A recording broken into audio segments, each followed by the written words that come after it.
Hi, this is John with WTI, and this is a great option for any time that you're cooking and you're trying to avoid having loads of oil or a type of oil that is not going to be too good for your digestion and for you overall.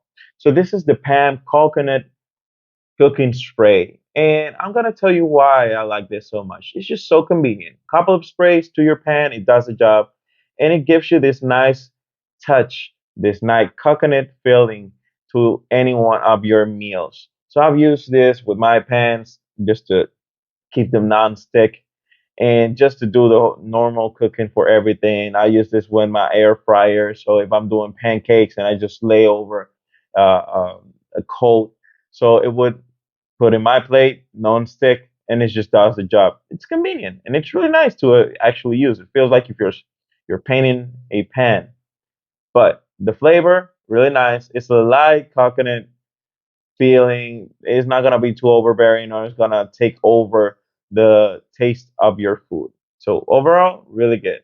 So this was John with WTI, and that was my point of view.